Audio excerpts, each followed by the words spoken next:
Let's jump in. So, the Gospel of Sri Ramakrishna. Yes, indeed. All right, so here we go. This is beautiful. Of course, this is the reason we're doing the Gospel. Every page is just full of great material. So Ramakrishna is talking, and they've been talking about seeing God. He's been talking with M and having this conversation about the nature of God and whether he has form or not form, and what the meaning of real knowledge is, and all of these things. And I, of course, always emphasize the fact that we're at the beginning. So these are the first things that Ramakrishna is teaching an audience that will come to be his gathering. And the first thing he teaches about to M is to not think that your opinion is the only opinion, to not think that your idea of God is the only idea of God, that you should always leave room because God is bigger than anything that we can imagine, no matter how much we imagine. And then he talks about the fact that God appears to us as our devotion calls him. So God may appear in many different forms to many different people, depending on your highest ideal of love. So, whatever your highest ideal of love is, that's how God will appear to you. So he says here, he continues on, together with this, which is meaning doing your duties, keeping your eye on God, going away every now and then to spend some time in solitude, just thinking about God, that these are necessary things for realization. And so right here in the first chapter, you're getting all of the teachings necessary for the rest of your life. Everything you need for the rest of your life to realize God, to live a realization centered life. All of your instructions are right here in the first chapter, very clearly laid out for us. And so he's talked about those other things, about how you should find the love of God before you go into the world, to churn the curd into butter so that it won't get diluted. Because our trouble is we go into the world, we get diluted, not diluted, but diluted. We get diluted also, but diluted is what we're talking about here. So don't get diluted in the world. Together with this, you must practice discrimination or discernment, right? This is the one thing that we as devotees are expected to do 100% of the time. It's not a period practice, it is a continual practice. The discernment between what is real and what is unreal. Okay. And Ramakrishna tells us very clearly what criteria to use. Do you remember what it is? What is unreal?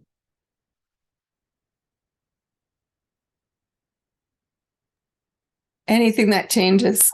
Anything that changes is unreal. Everything Unchanging, we cling to. everything we want, right? Seemingly. I take that back, Ma. Yeah, yeah. But yes, anything that's changing is unreal. The unchanging alone is real. So that's our biggest clue, because within you is the unchanging. That in you that wants to know about spiritual life is the unchanging. That in you that keeps your body at 98.6 and keeps your arms moving. That self is unchanging within you. That manifesting. And so all of this, we should practice that constantly. Just constantly remember all of this is passing.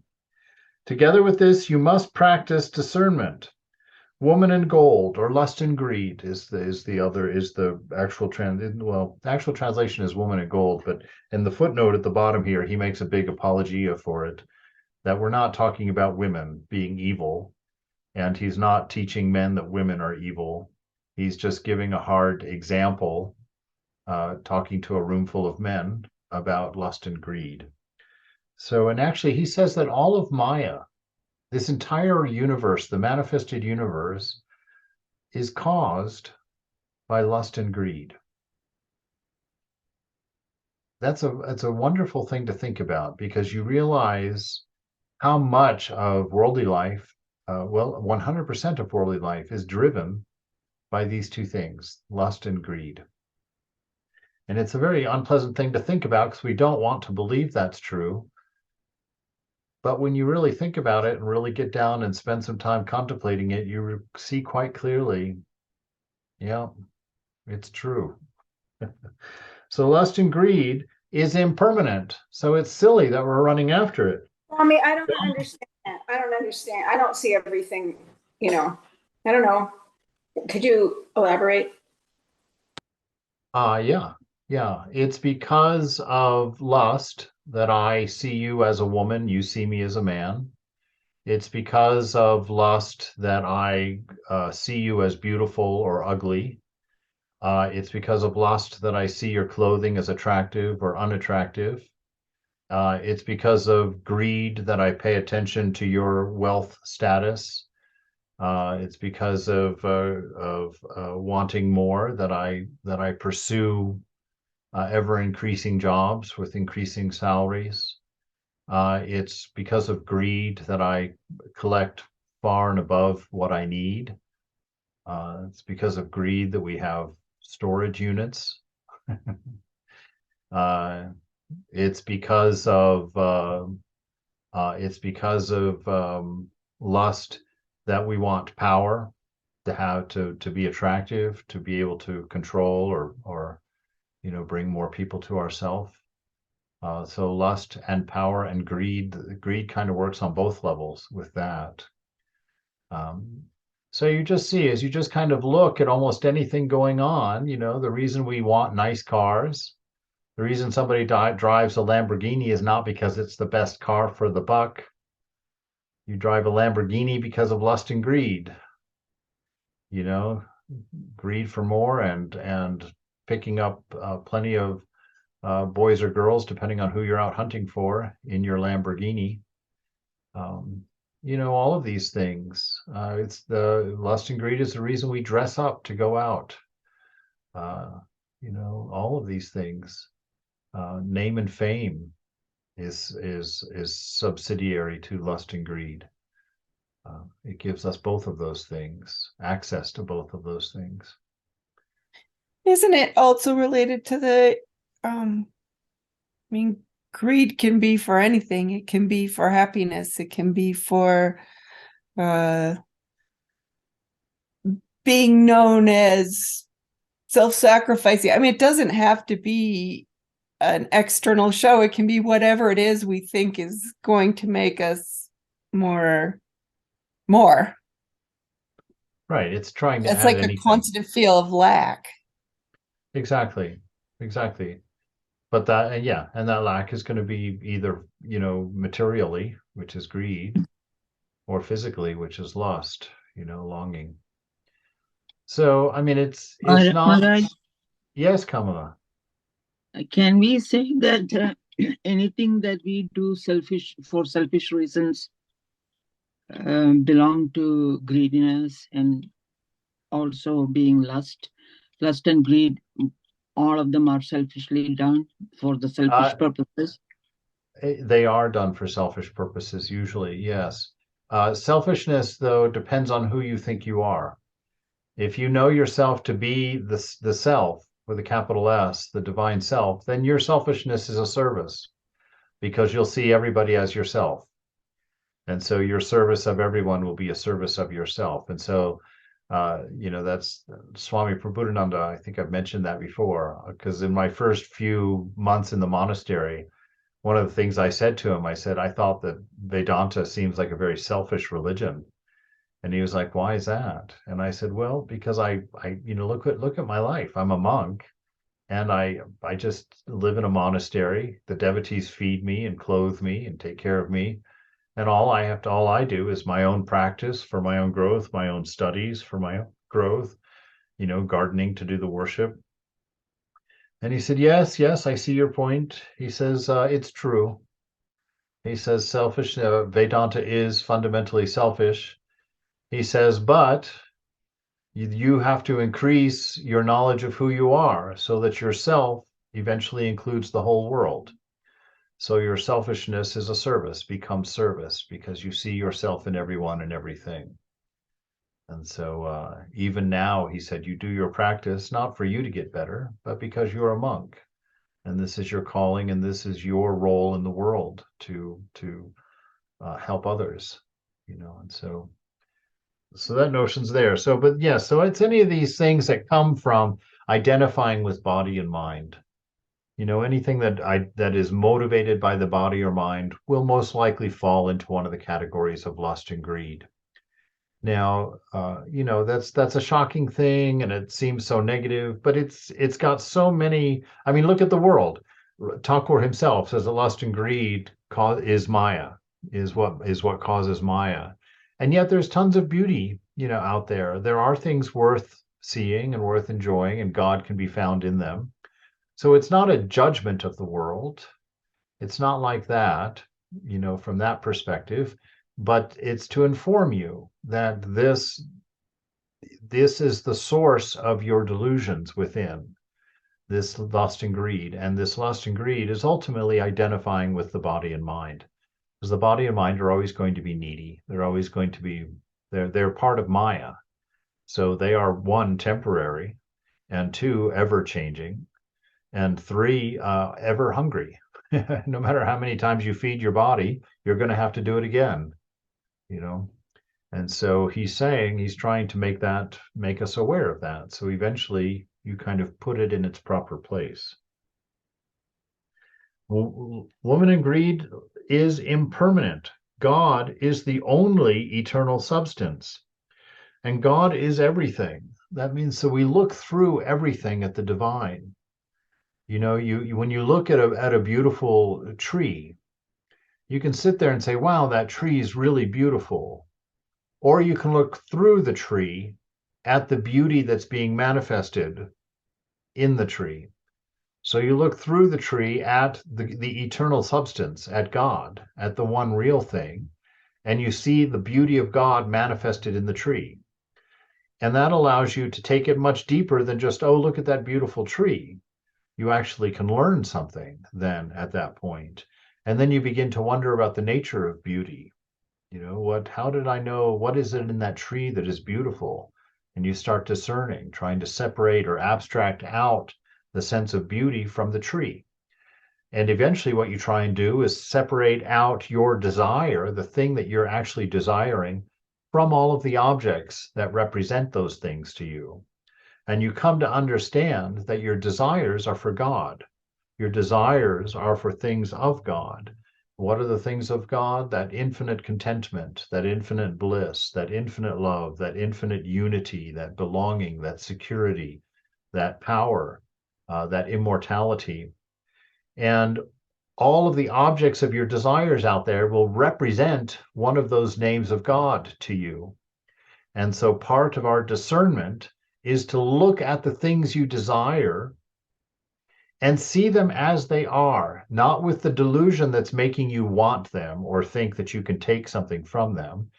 We look without the delusion, we look at the thing itself, and we try to name exactly what is being reflected back to me that is causing me to desire that person or that car or that experience or whatever it is.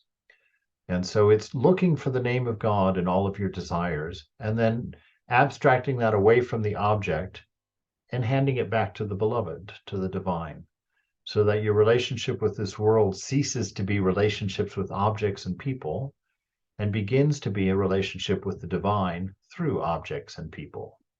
So that you I'm actually gonna, walk. for an Pardon me? example, I'm going to have to ask for an example. I understand if I want a boyfriend or a person, I really want God. But like, let's say I want an expensive haircut. Okay. What is Why? that? Just ask Why do I yourself. want it? So that people will admire me, I guess. All right. And what's the value of people admiring you? Oh, well, then I won't be lonely. Okay. So that's a longing for unity. Yes. So it Yeah. always circles back to that. Not always to unity, but it will always cycle back to a name of God for something. You want the things that your soul naturally has are what you are wanting to manifest through the body. So think of the things your soul has: immortality. So you want good health. You want a body in good shape. You like youth. You'll keep yourself, you'll go out running and swimming and eat healthy food. All of that is a longing for that immortality which you have a sense of, that you want to live forever. There's the idea of security. So you'll collect lots of money, or you'll collect lots of friends, these things that you keep around you to keep yourself convinced that you're popular, that you have connection, that you are, belonging. So all of these things that, just what you would do is you would look at a person like, okay, we'll take a person, because this is the one that Thakur talks about, and it's one that I did also. I was walking one day down Vallejo Street in San Francisco, and there's this beautiful person across the street walking in the opposite direction. And I felt that little, twinge in the body of that desire arising. And I had just finished reading the gospel where Thakur really does the hardcore example with when he says, take a woman, for instance, what is in a body? There's nothing but bile and blood and poop and everything. He really lays it out. He's like, that's what a body is. What is there for enjoyment? Just see it as it is. And so I was walking down and I saw this person on the other side of the street. They were quite attractive. And I thought to myself, I said, okay, what is it there that you want? Name exactly what it is that you want from that person. And I imagined to myself, I said, okay, is it a body part? Is there some body part that you want from that person? I said, here's a knife. Go over and cut off the body part that you want from that person. Does it remain an object of desire? No, immediately it becomes repulsive. Well, then what are you looking at there? What is it that you want from that person? Do you want the body itself? Take that same knife, kill them, take the body, it's all yours. Is it still an object of desire? No. Well, why do you think that you want their body then? Clearly, you want the life that's in their body, right? What is that life that's in their body? It's the divine. It's the Atman. That's the true desire. That's the true desire of yourself. Is that Atman, that infinite, immortal love, knowledge, existence, absolute. But it doesn't seem obvious until you sit there and go through the process of isolating, defining to yourself, what is it that you want? Why is that attractive to you? Name it, find it, and you will always realize it is one of the characteristics or the names of God. Well, very helpful, Swami. Thank you. Surely. Yeah. So we just continually discern like that. So we don't get tricked into wanting objects. We don't get tricked into thinking that we can collect anything in the dream to take with us when we wake up. Right? Big problem. If you're dreaming, you can go around, you can spend the whole night collecting all kinds of stuff, put it in a nice big pile, address it, get it all ready, and you wake up in the morning and you turn over and you're like, where is it? Where's my pile of stuff? I spent the whole night collecting all that stuff. It's nothing. And someone says there was nothing there. You wasted your entire dream. And so that's the nature of this world. We don't want to get tricked into collecting things. Because you can't, the Gita tells you, the soul, the self cannot be added to, cannot be taken away from, right? We know that we come into this world with nothing, and we know that we leave this world with nothing. So where is the idea of accumulating coming from? It's a delusion. You come in with nothing, you leave with nothing. Obviously, getting is not the point of this life. If it was, you'd be able to take it, or you'd bring something with you from the last one, if that was the point of life, right? But it's not. So don't do it. All right. What does a man get with money? He gets food, clothes, and a dwelling place. Nothing more. That's all it's good for. You walk around LA and you see these giant houses up there on the hill. Put yourself in one of those houses and think about it. There's a bathroom, there's a bedroom, there's a kitchen, and there's a dining room. That's all you need. All that's going to be the different is the size and the equipment and the name brands. That's it. Every house is only a kitchen, a bathroom, a bedroom, and a living room. And maybe they'll add more stuff to it. Obviously, they do. They've got these huge houses. We get 3 libraries, 4 libraries. But no matter what it is, you can be in one room at a time. My friend Bill was an elder care person, and he worked he was taking care of this old woman in San Francisco who was part of the Davies family. And hopefully she's not, well, she can't watch this video. She passed away, but she was an extremely wealthy woman. Davies Symphony Hall in San Francisco is named after her and her family. She lived in one of the giant houses up on Billionaires Row on Broadway in San Francisco. In the last days of her life, Bill was taking care of her, and he said, she had all of this property. She had multiple mansions around the world that she owned. She couldn't get out of bed. Her last years of her life were in a single room, in a single bed, despite owning so many other things. And he said, always in the other rooms, people were scheming, forgetting what was going to be left behind. He walked into so many of those conversations, but he said it was such a lesson for him to see that when it comes to the end, everything that you have does not matter. You can own all of those things. You can only be in one room at a time. And sometimes you can't leave that room. She couldn't get out of bed. So where was the benefit of all of that then? So that's what he's saying here. Understand, what can you get with money? You can get some food. Doesn't matter how much or what kind, it's still just food. You can get clothes. Doesn't matter how many or what kind, they're just clothes. And a dwelling place, somewhere to stay dry and warm or cool. Nothing more. You cannot realize God with its help. Therefore, money can never be the goal of life. That is the process of discrimination. Do you understand? See things as they are. I remember I used to walk up on Broadway quite a bit because it's a beautiful view from up there. And one day it hit me because you walk by all those mansions, eventually it gets in your blood a little bit. And I walked by this big mansion and they were getting prepared for a big party that night. And I was watching it all happen and I kind of caught myself sort of, looking, what's that word? Just kind of sitting there longing in a way like, wow, God, that's kind of interesting. It'd be cool to have a house and throw a party like that. And I remember saying to myself, I said, beware, monk. Think about it. What do you think the tax is? Just the taxes on that home every year. How much do you think that is? Could you afford even the taxes for that? So owning that home isn't just running around a big, giant, beautiful home with a view. It's having enough money to pay the taxes, which is a bondage, a burden for you. And then imagine somebody who's making that kind of money. Imagine the number of people that are working for them.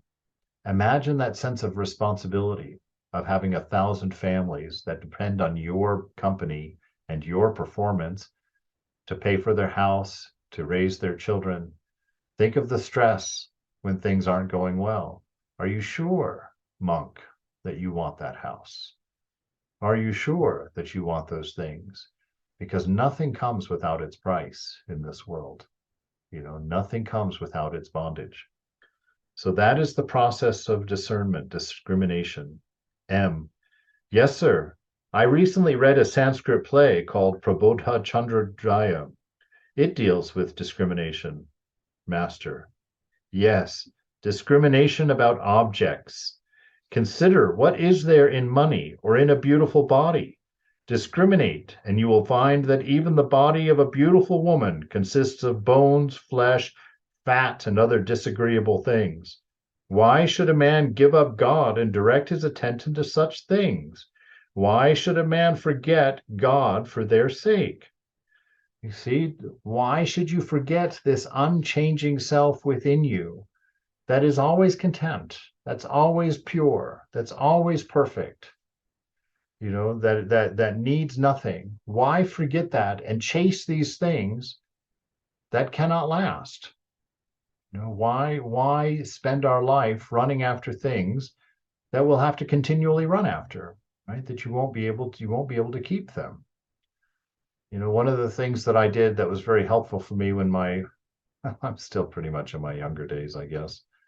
But you know, when my younger days out there in San Francisco, anytime I would see somebody beautiful or handsome that raised that desire within my heart, I would add 50 years to them. And I would say, okay, suppose you can get that person to marry you. Suppose you can get that person to desire you.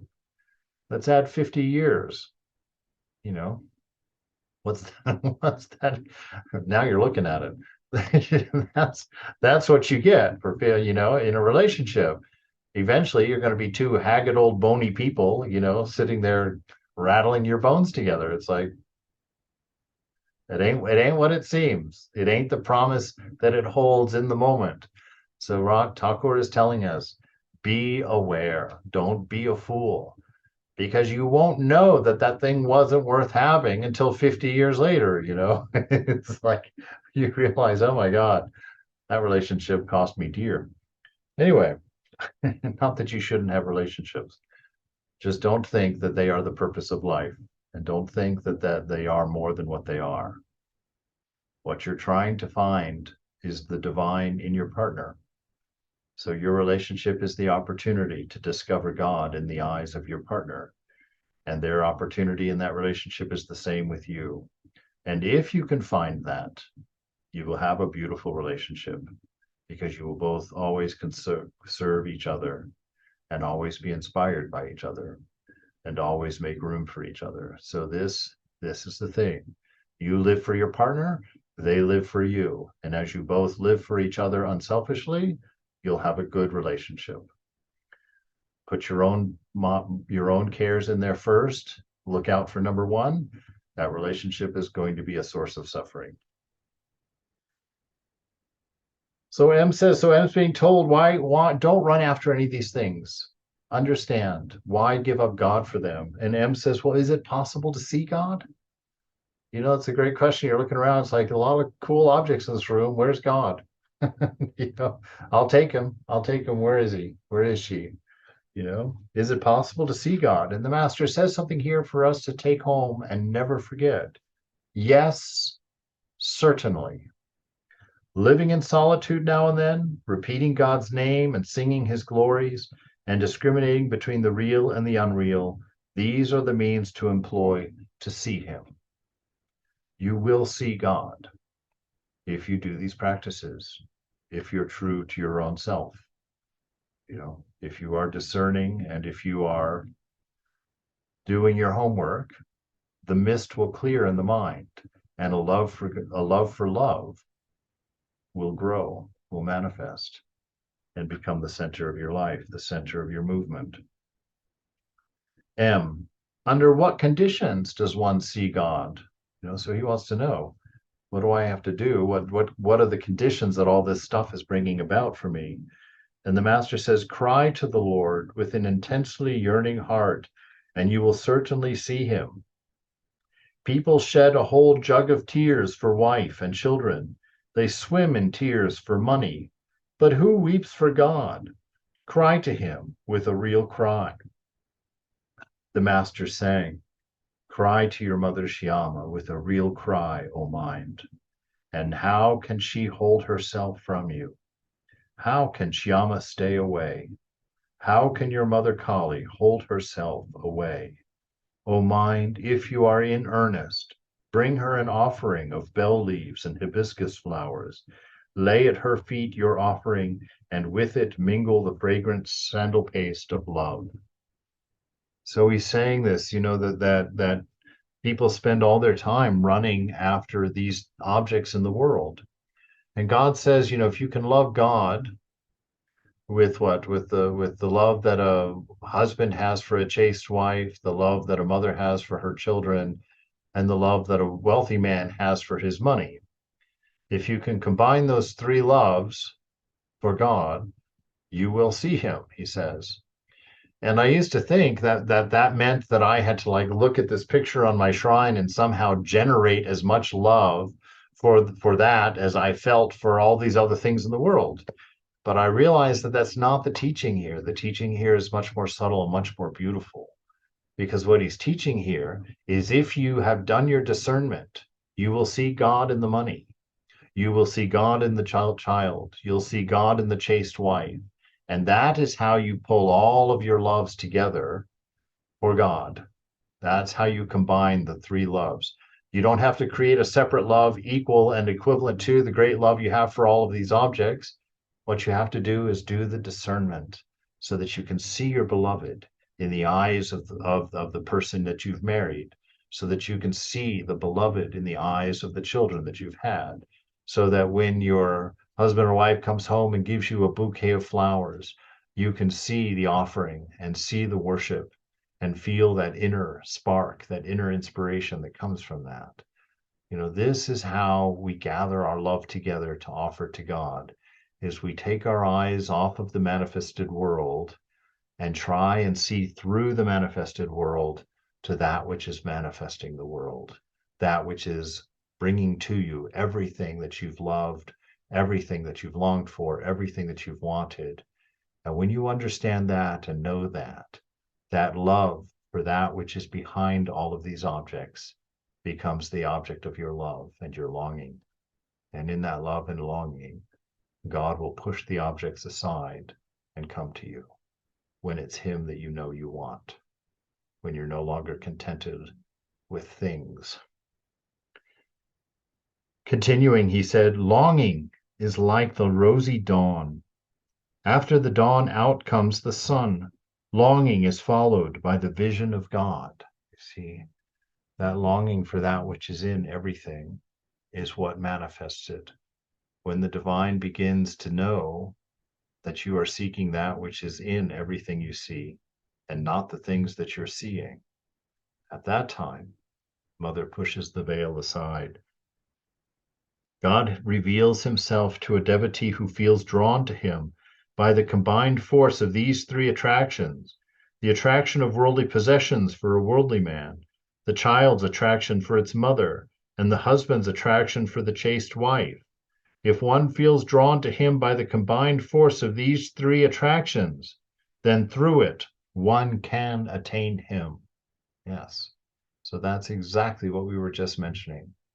As soon as you can see the divine in all of these things, Mother comes to you. God reveals himself to you, right? But as long as you're seeing your child when you look at your child, and as long as you're seeing your beautiful wife when you look at your beautiful wife, then God will leave you with those things. Those are what you're content with at the moment. She'll leave you with them. But when you look through them and you start wanting to see what is beautiful in beauty, what is lovely in love, what is immortal in life, when you start to desire those things and you look through the world, then Mother knows that you'll be very happy when she pulls the veil aside and shows herself to you. The point is to love God even as the mother loves her child, and the chaste wife her husband, and the worldly man his wealth. Add together these three forces of love, these three powers of attraction, and give it all to God. Then you will certainly see him. It is necessary to pray to him with a longing heart. The kitten knows only how to call its mother, crying meow, meow. It remains satisfied wherever its mother puts it, and the mother cat puts the kitten sometimes in the kitchen, and sometimes on the floor, and sometimes in the bed. When it suffers, it cries only meow, meow. That's all it knows. But as soon as the mother hears this cry, wherever she may be, she comes to that kitten. So you see, no matter what your experience is, this is why that wonderful exercise of letting the divine into the mind, so that you're talking, you're sharing your inner being, yourself, and you're not sharing it in order to share it with God, because God's already, he's living your life before you do. He's got it all. You're not sharing anything with him. But what it helps you do is become aware of the fact that you are sharing life with the divine. You become aware of the company, of the constant presence, This is why we pray. This is why we meditate. It's not to actually do anything for God or to have anything to give God. It makes us aware of the beauty that we're surrounded by. It makes us aware of the love that surrounds us. And it makes us look for the highest in each other, to see our beloved in each other.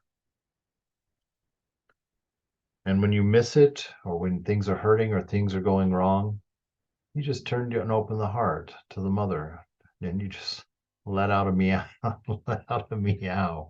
That would actually be very funny. I think that would probably work too, if we all started meowing to mother. She would get it for sure. We'll have to try that for a week, see what happens. All right, a new section here. It was Sunday afternoon, when M came on his third visit to the master. He had been profoundly impressed by his first 2 visits to this wonderful man. He had been thinking of the master constantly, and of the utterly simple way he explained the deep truths of the spiritual life. Never before had he met such a man. Sri Ramakrishna was sitting on the small couch. The room was filled with devotees who had taken the advantage of the holiday to come and to see the master. M had not yet become acquainted with any of them, so he took his seat in a corner. The master smiled as he talked with the devotees. He addressed his words particularly to a young man of 19 named Narendranath, who was a college student and frequented the Sadharan Brahmo Samaj. His eyes were bright, his words were full of spirit, and he had the look of a lover of God. M guessed that the conversation was about worldly men who look down on those who aspire to spiritual things. The master was talking about the great number of such people in the world and about how to deal with them. So it's kind of interesting. It's, to meet these people for the first time. This Narendranath, of course, becomes Swami Vivekananda in the long run. But this is one of those beautiful moments where you can kind of understand how fortunate we are, because we read Narendra, and we think of what he accomplishes. We think of the 14 volumes of his complete, or 9 volumes, 10 volumes of his complete works. We know what he does. We think of Thakur. We see everything that he did. We see his impact in the world now, 200 years later. We still see all of this amazing things that have come out of this. But imagine if you were there. Quite often we think, oh man, if I'd been there, then I would be so much better. I'm only here. I can't meet any of these people. You wouldn't have met these people then either, because you didn't know who they were. You didn't know who Ramakrishna was. You didn't know that he was going to change the world in which we live. You didn't know who this young Narendranath was. You would just see some, haughty young boy there. Might be a little bit big for his britches, as some people used to complain about him. This is who you would have seen. But because Mother's been gracious and gave you today, instead of putting you then, well, maybe you were there then also, but being here today, you can read about the master and you know him as an incarnation, because you see the impact of that life. If you were to have met him at the temple way back when, you might have just thought he was a crazy old man like many people did, the crazy priest, who feeds the cat during worship. It's like you wouldn't have known who he was. You wouldn't have known what was coming. So it's a great blessing that we get to read these things knowing who the master is. That's an amazing blessing that these people did not get to have. They had to figure it out. They had to figure it out over time, over 10, 15, 20 years, before they came to an understanding of what we're very lucky to have already been told and incorporated into our understanding. Master to Narendra: how do you feel about it? Worldly people say all kinds of things about the spiritually minded. But look here. When an elephant moves along the street, any number of curs and other small animals may bark and cry after it, but the elephant doesn't even look back at them. If people speak ill of you, what will you think of them? Narendra: I shall think that the dogs are barking at me. Master smiling. Oh no, no, no. You mustn't go that far, my child. God dwells in all beings, but you may be intimate only with good people. You must keep away from the evil-minded. God is even in the tiger, but you cannot embrace the tiger on that account. Laughter. You may say, why run away from a tiger, which is also a manifestation of God? The answer to this is, those who tell you to run away are also manifestations of God. And why shouldn't you listen to them? Let me tell you a story. In a forest, there lived a holy man who had many disciples. One day he taught them to see God in all beings, and knowing this, to bow down low before them all. A disciple went to the forest to gather wood for a sacrificial fire, and suddenly he heard an outcry, "Get out of the way! A mad elephant is coming!" But all the disciples of the holy man took to their heels. He reasoned that the elephant was also God in another form. Then why should he run away from it? He stood still, bowed down before the animal, and began to sing its praises. The mahout of the elephant was shouting, "Run away! Run away!" But the disciple didn't move. The animal seized him with its trunk and threw him to one side and went on its way. Hurt and bruised, the disciple lay unconscious on the ground. Hearing what had happened, his teacher and his brother disciples came to him and carried him to the hermitage. With the help of some of the medicine, he soon regained consciousness. Someone asked him, "You knew the elephant was coming. Why didn't you leave the place?" But he said, Our teacher told us God himself had taken all of these forms, of animals as well as men. Therefore, thinking it was only the elephant god that was coming, I didn't run away." At this, the teacher said, "Yes, my child, it is true that the elephant god was coming, but the Mahout god forbade you to stay there. Since all are manifestations of God, why didn't you trust the Mahout's words? You should have heeded his words, the words of the Mahout god." Everybody laughs. So, this is that how to see and live in the world. Take it as a whole. We try and focus our company around people who are people of love, people of humility, people of compassion, people of high-minded ideals who are looking up for what they want to become. And that's only the beginning. The Thakur says it's not our ideal to not hang out with certain people. That's not the ideal. That's not where a mature spiritual seeker ends up. That's at the beginning, when you don't know who you are, when you haven't quite touched the feet of the divine within, you haven't found the unchanging you. And so you're still very attracted by objects, and you're still carried away by pleasures and beauty and experience and excitement and change. When we're in that state, we need to be careful about what we expose ourselves to, because we can get carried away. I knew a young man, I still know this person, he's not a young man anymore, he's in his 70s now, but he told me the story. He was moving into the monastery, moving his stuff, carrying it up from the car to the monastery, when this person, he was gay actually, and so this military man comes walking down the street. They strike up a conversation. They partnered. He never moved into the monastery. Half his stuff up the stairs, never moved into the monastery. So you see, beware. Mother will give you what you want, So be sure that what you say you want is what you really want. Because this person laments that because it got even worse. They ended up partnering for 2 years, and the person turned out to be very abusive, a domestic abuser, and he ended up having to be rescued from that person. So you see how the world, how it can change and morph. So when you're young, when you're starting out in spiritual life, be very strict with yourself.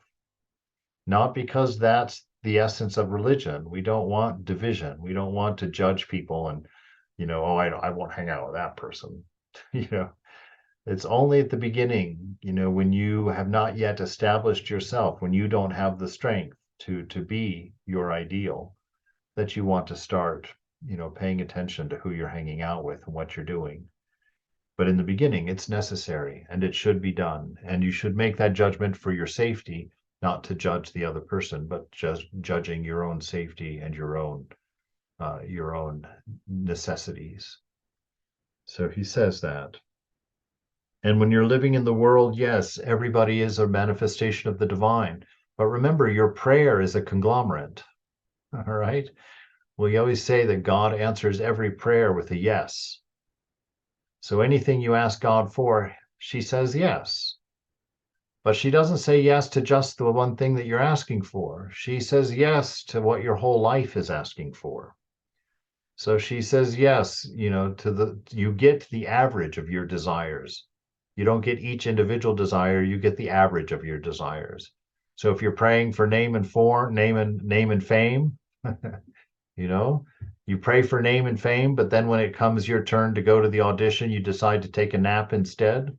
Well, that nap is a prayer for good rest, a prayer where rest is more important than auditions. And so she gives you the kind of name and fame that comes along with a good nap and a missed audition. A very mediocre life. And so look at your life now. Mother has answered all of your prayers. This moment is the sum total of those desires and prayers of your life. The cool thing is that we're sitting here listening to holy words. So you're not doing everything wrong. We're managing to do something right in there. But understand, if you're not happy with your life, focus, find out what you're praying that's ruining it. Find out what you're asking for that isn't what you want, and learn to control yourself, learn to focus.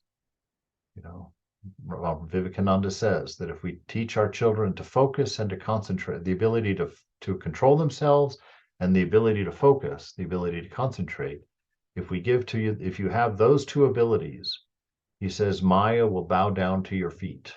And you can have anything in this world you want if you have concentration and self-control.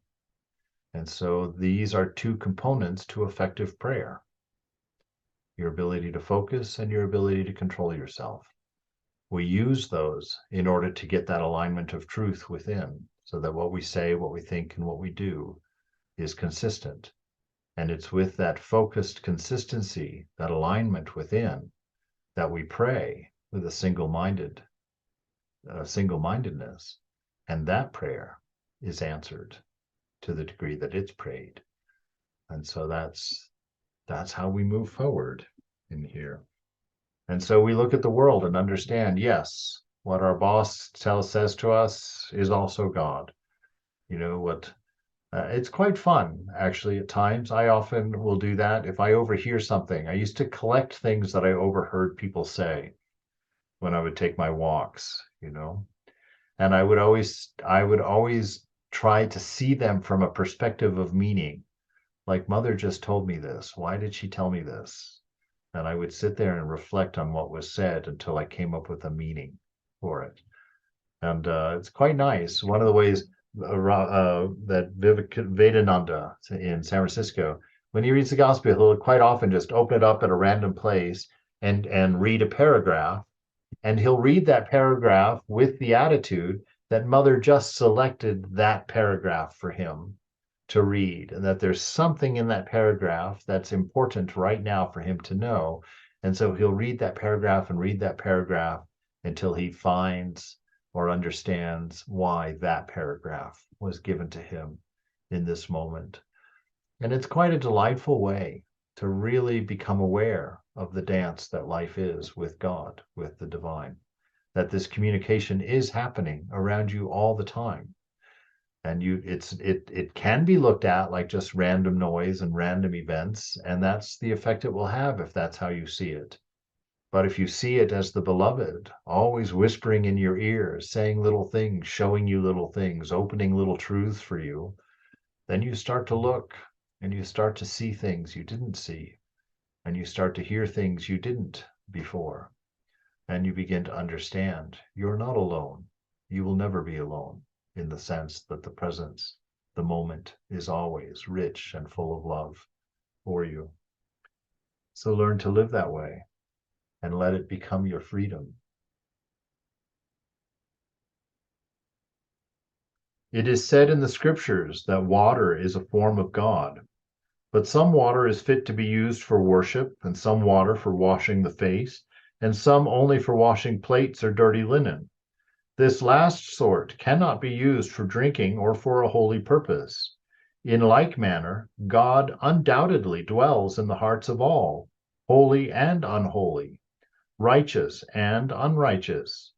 But a man should not have dealings with the unholy, the wicked, the impure. He must not be intimate with them. With some of them he may exchange words, but with others he shouldn't even go that far. He should keep aloof from such people. The devotee: Sir, if a wicked man is about to do harm, or actually does so, should we keep quiet then? Master: A man living in society should make a show of tamas to protect himself from evil-minded people, but he should not harm anybody in anticipation of harm likely to be done to him. Listen to a story. Some cowherd boys used to tend their cows in a meadow where a terrible poisonous snake lived. Everyone was on the alert for fear of it. One day the brahmachari was going along the meadow. The boys ran to him and said, "Revered sir, please don't go that way. A venomous snake lives over there." "What of it, my good children?" said the brahmachari. "I'm not afraid of the snake. I know some mantras."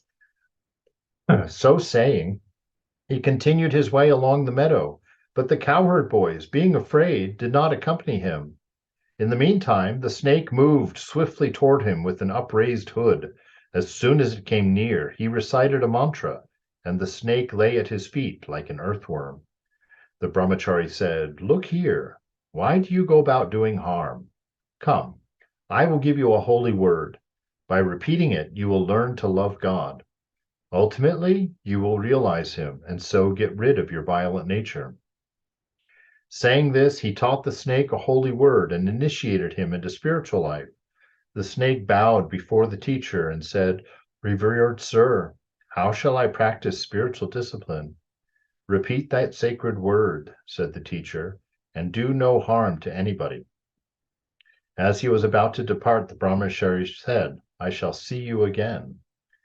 Some days passed, and the cowherd boys noticed that the snake would not bite. They threw stones at it. Still, it showed no anger. It behaved as if it were an earthworm. One day, one of the boys came close to it and caught it by the tail, and whirling it around and around, dashed it again and again on the ground and threw it away. The snake vomited blood and became unconscious. It was stunned. It could not move. So, thinking it dead, the boys went their way. Late at night, the snake regained consciousness. Slowly, and with a great difficulty, it dragged itself into its hole, its bones broken, and it could scarcely move. Many days passed. The snake became a mere skeleton covered with skin. Now and then at night it would come out in search of food. For fear of the boys, it would not leave its hole during the daytime. Since receiving the sacred word from the teacher, it had given up doing harm to others. It maintained its life on dirt and leaves or fruit that dropped from the trees. About a year later, the brahmachari came that way again and asked after the snake. The cowherd boys told him that it was dead, but he couldn't believe them. He knew that the snake would not die before attaining the fruit of the holy word which it had been initiated.